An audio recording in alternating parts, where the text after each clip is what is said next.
नमस्कार, मैं हूं आंचल और आप देख रहे हैं द जनता शो। हरियाणा विधानसभा चुनाव के मद्देनजर सियासत तेज हो गई है। कांग्रेस और बीजेपी एक दूसरे पर हमलावर है।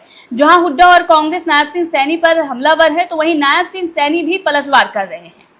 लेकिन कानून व्यवस्था को लेकर जो कांग्रेस बीजेपी सरकार पर सवाल खड़ा कर रही है, अगर जनता से बात की जाए तो कुछ और ही निकलकर सामने आता है। जनता से बात करने पर पता ये चलता है कि इस वक्त नायब सिंह सैनी सरकार में अपराधी खौफ खा रहे हैं। लेकिन इतिहास के पन्ने अगर उल्टे जाएं तो हुड्डा के सरकार में दबंगों की चलती थी। जाति देखकर एफआईआर लिखी जाती थी, महिलाएं भी असुरक्षित थी। जब हमने जनता से बात की कानून व्यवस्था को लेकर कि हुड्डा के सरकार में कानून व्यवस्था अच्छी थी या फिर बीजेपी के सरकार में कानून व्यवस्था अच्छी थी, तो ज्यादातर लोगों का ये मानना था कि खट्टर के आने के बाद दबंगों की अक्ल ठिकाने लग गई है। उन्होंने सबकी अक्ल ठिकाने लगा दी। बीजेपी सरकार ने दबंगों की हवा निकाल दी। दरअसल जनता से बात करने पर पता ये चलता है कि भूपेंद्र हुड्डा की सरकार में पुलिस थानों में कोई सुनवाई नहीं होती। पुलिस पीड़ितों के नाम और उनकी जाति पूछकर कार्रवाई करती थी। अगर कोई पीड़ित दलित या पिछड़े वर्ग का होता था तो पुलिस उसकी शिकायत पर एफआईआर दर्ज करने के विपरीत उन पर ही केस लगा देती थी और उन्हें जेल में डाल दिया जाता था। कानून व्यवस्था को लेकर जनता का ये मानना है कि कांग्रेस राज में हरियाणा के अंदर गुंडों और दबंगों का राज था।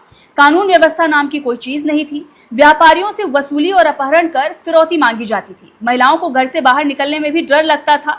हर तरफ गुंडागर्दी और दबंगई थी। वहीं मिर्चपुर कांड और गोहाना कांड को याद करके आज भी दलितों की आंखें नम हो जाती हैं। कैसे हुड्डा राज में दलितों का पलायन हो गया था। बीजेपी सरकार आने के बाद दलितों को उनका हक मिला है। दरअसल 2005 और 2010 में हुड्डा के राज में जो कुछ भी हुआ उसकी कहानी हर कोई बयां कर रहा है। ग्राउंड पर जब हमने लोगों से बात की तो उन्होंने 2005 में हुए गोहाना कांड के बारे में बताया। 2005 में गोहाना में दलितों के 50 घरों में आग लगा दी गई थी।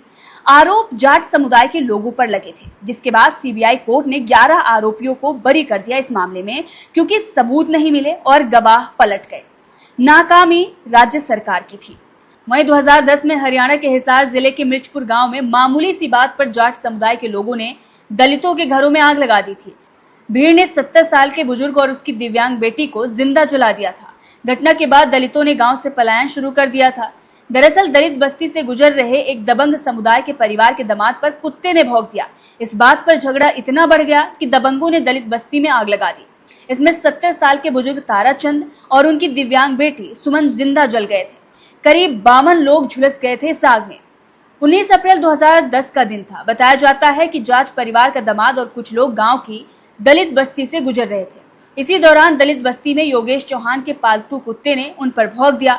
अब इसी बात पर थोड़ी देर बाद गांव के दबंगों की बस्ती से कुछ लोग वहां पहुंच गए। दोनों पक्षों में कहासुनी हुई, बात मारपीट पर पहुंच गई। 20 अप्रैल को शांति रही, लेकिन 21 अप्रैल को फिर से विवाद भड़क गया। 21 अप्रैल की रात दबंगों ने दलित बस्ती पर धावा बोल दिया और वहां जो भी मिला उस पर हमला किया गया। दबंगों ने बस्ती के घरों में आग लगा दी और इसी आग में घर में फंसे 70 साल के बुजुर्ग ताराचंद और उनकी दिव्यांग बेटी सुमन जिंदा जल गए।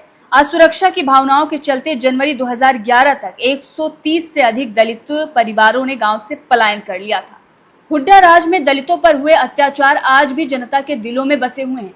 एक तरफ राहुल गांधी पिछड़े और दलितों के हक की बात करते हैं, लेकिन जब कांग्रेस की हरियाणा में सरकार थी तो सबसे ज्यादा जुल्म दलितों पर ही ढाए गए थे। अब इसको लेकर हुड्डा पर तो सवाल खड़े ही होते हैं, वहीं दूसरी तरफ राहुल गांधी और कांग्रेस से भी सवाल पूछे जाते हैं।